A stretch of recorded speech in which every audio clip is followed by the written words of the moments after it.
Bonjour à tous et bienvenue Yannick Bouguillon, présidente de Consult Vision, alias Lady Boss. Yannick, ça fait, je devrais dire Nikki, ça doit faire à peu près une quinzaine d'années qu'on se connaît. On a déjà travaillé ensemble. Puis dès qu'on s'est connus, là, il y avait vraiment une belle chimie professionnelle. Absolument. Merci beaucoup, Mylène, de me recevoir. Je suis une fan finie de ce que tu fais et de ton balado. Je trouve que c'est tellement intéressant, là, tes invités. Fait que je suis très honorée que tu me reçoives.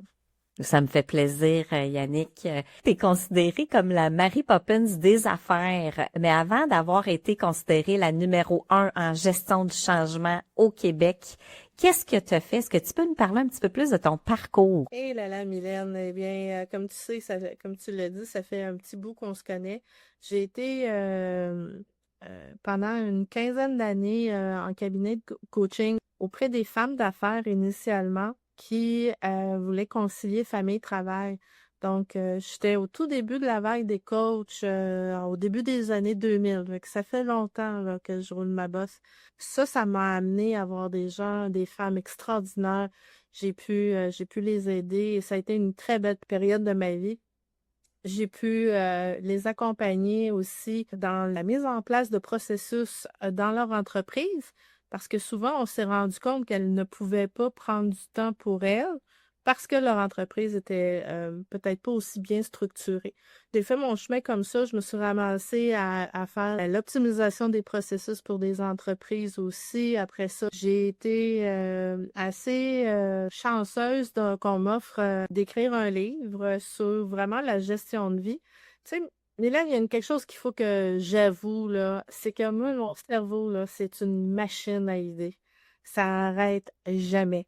Donc, quand on m'a approché, une maison d'édition m'a approché, on disait, ah, ça vous tenterait-tu de faire un livre? Moi, j'étais déjà prête, là. J'ai dit, ben oui, absolument. Je l'ai sorti en 6 semaines. Et ça a été, puis ça, j'en suis très fière, en 2004, fait que ça fait longtemps. Ça a été un best-seller en quelques semaines parce que c'était complètement différent de ce qu'on retrouvait sur les tablettes à l'époque. Euh, Quand on parlait de développement personnel, c'était bon, on nous donne beaucoup de concepts, mais il n'y a pas grand-chose pour passer à l'action. Puis je suis une fille qui aime des résultats, qui aime comprendre, mais qui aime surtout l'appliquer. Alors, j'ai travaillé dans ce sens-là. Donc, j'ai fait plusieurs outils comme ça, l'agenda de la super femme. J'ai fait aussi le journal des réussites. Ça aussi, ça a été un gros coup de cœur qui s'est vendu pas mal. Donc, tranquillement, on m'a, à un moment donné, offert la possibilité d'aller en gestion de changement parce que ce soit le coaching, que ce soit de la gestion de changement, de la remise ou de l'optimisation de processus, c'est l'humain qui est au cœur de tout ça. Et c'est l'humain que j'aime, c'est avec ça que j'aime travailler profondément et faire en sorte qu'ils soient heureux, qu'ils soient bien, qu'ils puissent s'épanouir dans leur travail. Et ça, la gestion de changement nous permet d'avoir les deux mains dedans pendant une transformation technologique où est-ce que on peut facilement se perdre à ce niveau-là. Mhm. Puis ça me fait penser, j'ai déjà justement implanté un système SAP là, chez Bombardier en gestion de changement. On pense que on implante un système puis tout va bien aller, mais il y a un paquet de conditions qui vont faire en sorte que le changement va bien se passer. Toi, tu as inventé, Yannick, ta propre méthode de gestion du changement. Est-ce que tu peux nous en parler? Oui, effectivement. Tu sais, il y a des méthodes absolument reconnues, je ne veux pas les nommer, mais elles sont très bonnes. Sauf que pour la PME avec qui je travaille de plus en plus, c'est des gros concepts un peu difficiles à adapter. Tu sais, tu parlais de un projet de SAP, CRM, ERP, name it, peu importe maintenant avec l'intelligence artificielle aussi. La résistance, souvent on me dit, hey là, j'ai de la résistance, là, gère-moi ça, gère-moi la résistance. Puis ce que j'aime à dire, c'est, vous savez, la résistance, c'est la petite sœur de la confusion. Donc, s'il y a de la confusion, ça veut dire qu'il y a de la méfiance, ça veut dire qu'il y a quelque chose qui n'a pas été compris. Peut-être vous avez fait le bon travail de l'expliquer ou vous pensez que vous l'avez bien expliqué. Et ça, c'est un peu pour ça que j'ai développé ma méthode qui s'appelle VRAI. C'est un acronyme pour différentes étapes qui réduit à sa plus simple expression toutes les grandes théories où on fait exactement le même travail sans le jargon du métier. Et encore là, ça amène à des résultats concrets. Puis il y a une affaire que je veux absolument parler, c'est que la méthode VRAI permet de mettre en place une culture de gestion de changement au sein d'une entreprise. Donc, je vous apprends à pêcher. Je ne fais pas juste vous pêcher le poisson. Il y a une chose qui est primordiale, c'est de vérifier la capacité d'absorption de ce changement au sein des humains. Je vais te donner un exemple, OK? Parce qu'à un moment donné, ça prend des exemples. Quand on achète une entreprise, quand on fait ce qu'on appelle au niveau comptable les due diligence, on vérifie tout, c'est dans le moindre détail. Une entreprise qui met en place une transformation numérique ne fait pas son due diligence au niveau des humains. Et ça, je peux leur donner une façon de faire. J'ai un diagnostic qui permet de faire un 360 et de voir tous les angles morts qui pourraient se glisser avant qu'il y ait de la résistance. Donc, c'est vraiment prévenir au lieu de guérir. Ah, j'aime beaucoup ton analogie, Annick. Tu sais, il y a un sujet qu'on aime beaucoup parler ensemble, c'est la spiritualité. En quoi est-ce qu'elle t'aide à avoir plus de succès, d'harmonie, de cohérence là, avec ta vie professionnelle? Ah, écoute, oui, effectivement. Je pense que la spiritualité, c'est la partie humaine de quelqu'un qui est en train de devenir qui elle est dans sa façon d'être. La spiritualité, c'est pas, oui, c'est les cristaux, c'est tout ça, ou toutes les, euh, les éléments qu'on peut connaître, mais à la base, c'est la parcelle humaine de chaque être. Et pour moi, c'est comme ça que je fais des affaires, c'est par écouter mon intuition. Mhm. Mon intuition me dit go ou pas go. Elle me dit, si je suis en contraction, il y a quelque chose qui passe pas. Il y a quelque chose qui est pas aligné avec ce que j'ai besoin en ce moment-là. C'est sûr que des fois, on n'a pas le choix. On est dans une situation, on est avec un client, mais on le sait qu'il y a quelque chose qui fonctionne pas. J'ai suffisamment d'expérience et un âge avancé pour savoir maintenant que c'est c'est à écouter ça et même à communiquer avec le client. Pas lui dire, mon ange m'a parlé et il m'a dit. Non, on peut garder une façon très corporate, mais il faut le nommer à ce niveau-là. Puis, as-tu un exemple concret? Écoute, moi là, l'exemple le plus simple que je pourrais te donner, dans ce que je fais tous les jours, bien sûr, il y a la visualisation, c'est mon 2%. Le 2%, c'est qu'aujourd'hui, je focalise à améliorer une chose de 2%.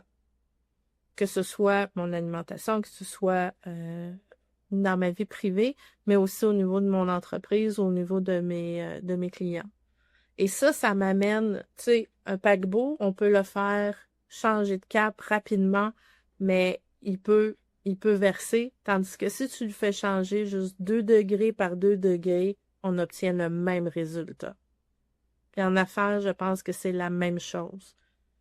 Et l'autre, euh, l'autre aspect que j'ai profondément incorporé dans ma vie, c'est la méthode Ho'oponopono. Puis demande-moi pas de l'épeler parce que en bref, je sais pas jusqu'où c'est vrai. Ce que je sais, c'est que c'est pratique spirituelle qui fait partie de la religion Hawaïenne. hawaïenne, c'est ça, tout ce qui est la Polynésie. Et c'est vraiment d'envoyer autant à soi que pour les autres, c'est de répéter, bon, ça a été raccourci, mais avec ces 4 mots, c'est désolé, pardon, merci, je t'aime. Et ça fonctionne incroyablement parce que si tu as une personnalité moindrement anxieuse, une personnalité là, moindrement anxieuse, bien, ça vient calmer. Alors, avant de prendre la parole, avant de livrer des fois des mauvaises nouvelles, parce qu'en gestion de changement, c'est pas toujours rose. Des fois, c'est des restructurations, des fois, c'est on coupe des postes, ou des fois, c'est une nouvelle réglementation qui va pas plaire du tout aux employés, on le sait. Mais cette façon d'intégrer spirituellement cette pratique-là me permet de livrer un message dans le calme, dans le respect et de proposer à ce moment-là à mon interlocuteur ou au groupe avec lequel j'interagis une façon de voir un résultat ou une solution au lieu de se taper la tête contre le mur vers la problématique. Mhm. Puis c'est 4 mots que tu dis, hein, je pense, ou 4 Désolée, petits. pardon, merci, je t'aime. Tu peux les dire dans l'ordre qui te semble le plus naturel. Et ça, moi, personnellement, ça m'apporte un apaisement, une capacité de me concentrer, puis de voir clair où je m'en vais avec ça. Donc, c'est plus facile. Après ça, mon petit 2%, là, on avance. C'est un peu la méthode romaine. Tu sais, les Romains, ils avaient des boucliers et ils les formaient en carré et ils les mettaient par-dessus leur tête, sur les côtés et ils avançaient. Ils avançaient pas vite, mais ils étaient protégés de tous les côtés. Donc, c'est un peu ma stratégie. J'avance 2 degrés, 2 pas, on avance tranquillement, puis ça permet d'être cohérent dans ce que tu es et dans ce que tu vis. Est-ce que tu peux me rappeler l'histoire du Ho'oponopono, d'où ça vient? Ah, écoute, il y a deux versions. Il y a la version que c'est un psychologue dans une prison qui a réhabilité des grands criminels. Puis il y a l'autre version qui semble être aussi quelque chose qui a été créé, mais on n'a pas de preuves. On n'a pas de statistiques. C'est un psychologue qui a mis en place ça dans un institut psychiatrique. Et il a vu l'état des gens s'améliorer. Alors, en prenant le dossier, il les a jamais rencontrés. Il prenait le dossier de la personne et il faisait l'Ho'oponopono. Donc, il mettait en place des intentions de guérison pour cette personne. Et les gens sont redevenus plus aptes à être dans une société et plus à être nécessairement dans un asile psychiatrique ou dans Ouais, un- alors mais il n'y a pas de preuve, donc je ne veux pas ouais. trop m'avancer là-dessus. Non, non, non, c'est ça, je comprends. Puis moi, ce que j'avais entendu, c'est que ce docteur-là ou ce psychiatre, il avait lu chacun des dossiers, puis à chaque fois qu'il terminait un dossier, la personne, parce qu'il faisait comme cette espèce de mantra, là, en 4 affirmations, ça a fait en sorte que chacun des individus était beaucoup mieux par la suite, de sorte qu'ils ont même fermé l'institution. Moi, c'est ce que j'avais lu, mais encore là, comme tu dis, il faut regarder qu'est-ce que ça fait sur nous. Moi, je le fais quand je suis dans le gros trafic, puis que tu sais que j'ai pas de contrôle. C'est drôle parce que souvent, où tu te cherches une place de stationnement, puis souvent, ça arrive par miracle. Tu sais, l'endroit s'ouvre où il y a une place de stationnement qui était vraiment inestimée, où le trafic, ben là, ça commence à se dégager. Fait que c'est comme une parole magique pour moi, comment je l'utilise vraiment quand que j'ai besoin d'aide extérieure. Puis est-ce que ça fonctionne oui ou non? Moi, dans mon quotidien, ça fonctionne parce que je pense que l'idée, c'est de l'essayer. Absolument. Je l'ai jamais essayé pour avoir une place de stationnement. Par contre, ça, c'est au niveau de la visualisation, ça fonctionne très bien. Ou quand tu le nommes, ça fonctionne. Tu sais, tout ce qu'on peut mettre en place pour nous aider à bien fonctionner va servir nos clients, va servir nos employés, va servir notre société.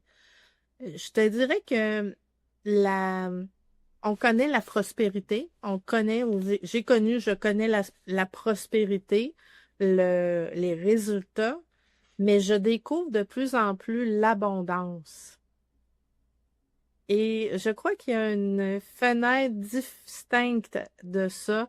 L'abondance, c'est dans le fond, une fois que tu as cet état d'esprit, cet état d'âme, tu peux facilement après ça en donner aux autres, que ce soit redonner à la société, mais il y a quelque chose dans l'abondance qui fait en sorte que tu redonnes, mais tu reçois aussi. Et ça, c'est pas toujours facile. Je sais pas toi, moi, j'ai beaucoup de Mhm. difficulté à accepter les compliments ou à, à dire, ah, ben, tout le monde peut faire ça. Surtout quand je bricole, j'ai un atelier d'art, en tout cas, d'artisanat, appelle-le comme tu veux. Puis ça me vient aisément faire du bricolage. Et souvent, les gens me disent, mais comment tu fais, là? Ben, comme ça. Donc, il y a une façon d'être qui permet aussi de canaliser cette abondance-là et de la transmettre dans ce qu'on fait. Ça s'appelle la créativité, selon moi. Plus les entreprises, les entrepreneurs, les dirigeants sont créatifs, plus ils arrivent à répondre à des besoins qui étaient réels, mais qui n'étaient pas nommés et ça apparaissait comme impossible à régler. Euh, le téléphone, le cellulaire, l'Internet, t'en veux-tu des exemples, là? Il y en a une tonne, là. Ouais, Voilà. Tout ça, je pense que c'est relié quand tu es centré sur toi. ouais. Cette capacité de déplacer des montagnes. Puis quand tu dis de trouver cet état d'esprit d'abondance, comment on fait ça? Bon, mon Dieu, écoute, je suis au début, je ne suis une simple étudiante de ça. Et je crois plus tu es vrai, authentique avec ce que tu veux et pourquoi tu es en affaires, exemple, pas seulement parce que ça te rapporte financièrement, mais que tu veux contribuer à améliorer le sort des gens, améliorer les employés, un peu ce que je te disais. Pour moi, c'est vraiment important, tu sais. La gestion de changement, c'est pas une suite d'étapes que tu fais, c'est le contact avec les gens.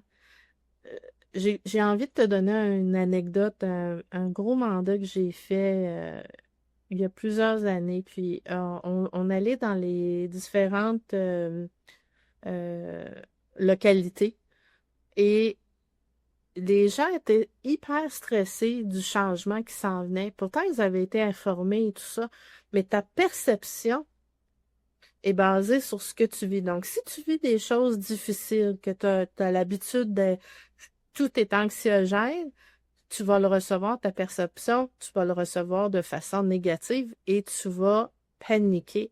Et c'est ce qui est arrivé. Je me suis ramassée avec une dame, on devait revoir les nouveaux processus. Elle a fondu en larmes. J'ai passé une partie de ma journée à juste discuter avec elle, revoir. J'ai pas fait mon travail de gestion de changement, mais à quelque part, j'ai fait exactement mon travail.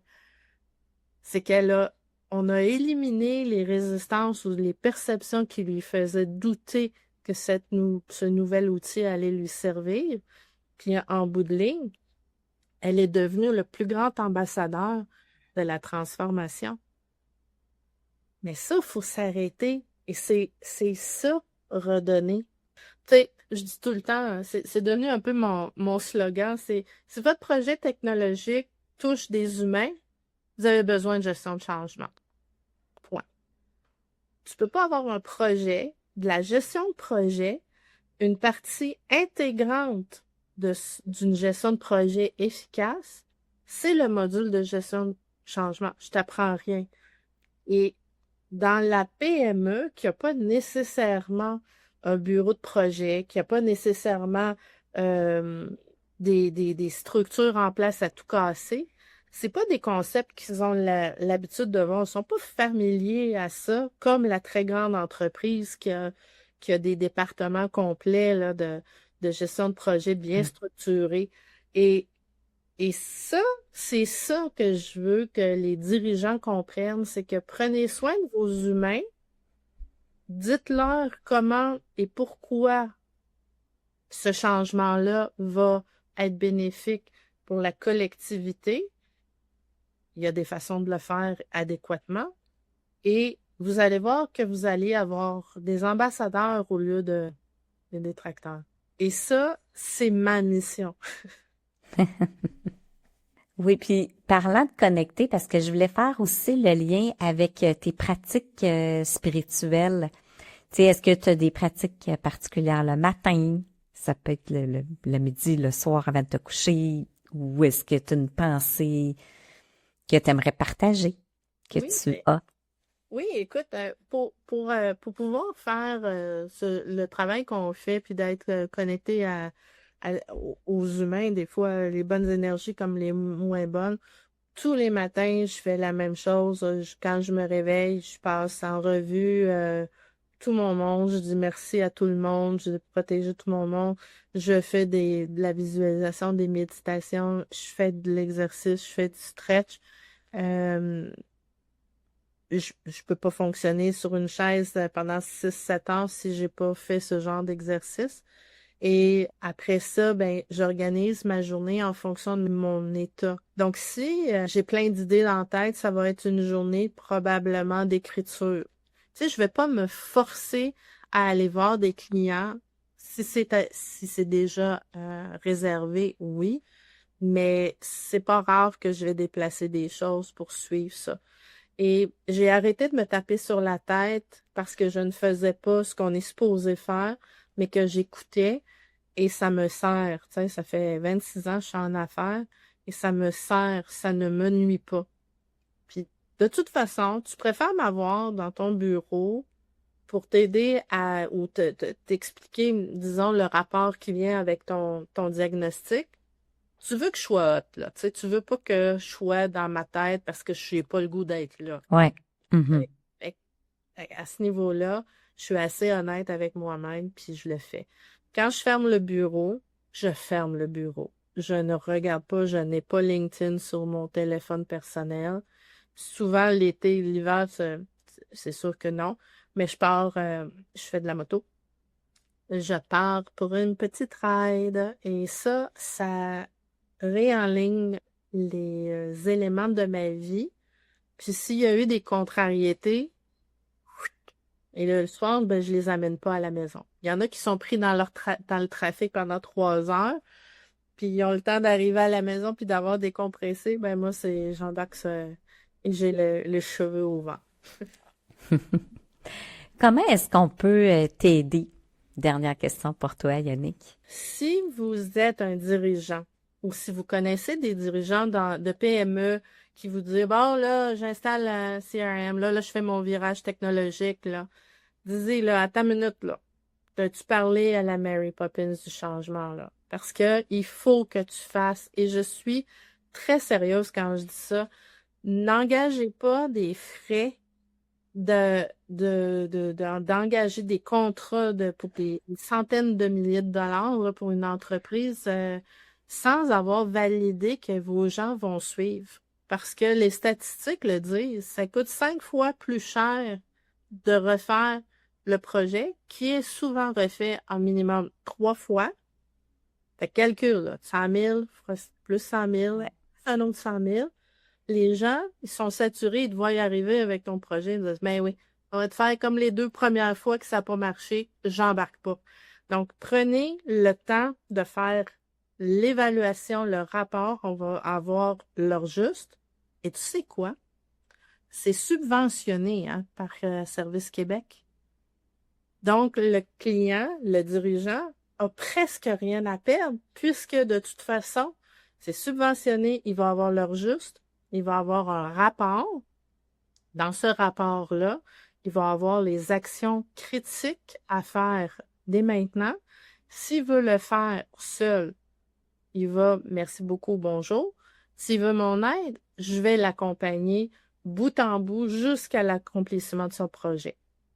Parce que tu le disais tantôt, puis ça, c'est vraiment là que je veux mettre l'emphase. Un projet technologique livré, ça ne veut pas dire qu'il est implanté. Les gens vont trouver des moyens pour faire des moyens de contournement pour ne pas s'en servir. Ils diront rien, puis Ouais. vous allez avoir investi des dizaines, voire des centaines de milliers de dollars et les gens ne s'en serviront pas. Oui, puis j'ai vu plusieurs projets d'implantation de gestion de changement recommencer à zéro là, dans un même projet jusqu'à 3 fois. Fait que t'imagines les coûts. C'est ce que je te dis. C'est 3 fois, mais à chaque fois, tu perds encore plus de crédibilité auprès de tes gens. Puis la troisième fois, si tu n'as toujours pas mis une gestion de changement, ça va être infaisable. Déjà que ça va être difficile avec une stratégie puis des gens qui s'y connaissent, ça va être difficile de remonter la pente. Mais sans, il y aura toujours des dissidents qui ne feront pas ce qu'on leur a demandé et vous aurez le dirigeant, l'entreprise n'auront pas nécessairement l'heure juste de toutes les notes.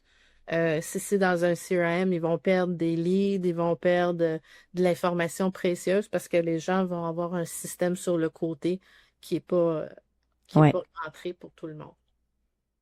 Je suis d'accord avec toi. Puis ce que j'ai vu aussi, c'est je sais pas comment le dire, le buy-in de la direction. Tu sais, quand le changement vient d'un autre hiérarchie que les hauts dirigeants, ça passe pas non plus, là. Tu sais, il faut vraiment qu'il y ait le support de la haute direction pour implanter ce type de, puis j'imagine que tu le regardes aussi dans ton outil diagnostic là, de départ. Tout à fait. Écoute, on pourrait en parler pendant des heures. C'est il y a le buy-in, il faut que les dirigeants soient présents, il faut qu'ils en parlent, il faut qu'ils soient l'image du changement. Mais la couche à ne pas sous-estimer, c'est le middle management. C'est les gestionnaires du milieu que eux sont pris en sandwich. Ils ont souvent des comptes à rendre, évidemment, à la haute direction. Ils ont de la performance à garder. Puis, ils ont des gens en dessous à convaincre que ce changement va être bon. Puis, ils se ramassent, eux, à avoir tous les rôles. Puis, souvent, c'est eux qui ne font pas en sorte que ça se rende dans la lignée qu'on veut. Ouais. Alors, la stratégie là, qu'on établit prend en compte tous ces éléments-là. Le rapport que je donne, a une quinzaine, une vingtaine de pages, c'est pas quelque chose juste fait sur le coin de la table. Le diagnostic, je suis là pendant des heures. Je suis sur place avec les gens. Je parle aux dirigeants. Je veux avoir autour de la table le directeur ou la directrice des ressources humaines. Je veux le directeur du plancher. Lui, il sait ce qui se passe. Pas seulement les exécutifs qui ont une version toujours un petit peu bien léchée qu'on va leur donner. Ils n'auront pas le Mhm. de ce qui se passe, tu sais, de l'écœurantite des gens ou des éléments qui brisent et qu'ils n'arrivent pas à réparer parce que ils ont trop de choses à faire en même temps. Ouais. Fait que, Merci beaucoup, Yannick, pour ton temps. Vraiment intéressant. On va repratiquer le Ho'oponopono. Puis j'aime beaucoup ta méthode soldats avec leur armure, tout le côté. Je vais garder ça en tête là, parce que je trouve que ça ressemble beaucoup à la méthode du petit pas. Tu sais, on avance, mais tu sais, on avance des fois à petits pas tant qu'on recule pas. Des fois, c'est bien aussi de reculer un peu pour mieux reprendre son rythme. Mais je vais garder ça en tête. Merci beaucoup. ben, tant mieux. Ben, écoute, ça m'a fait absolument plaisir, puis on pourrait en parler, j'en mange de ce sujet-là.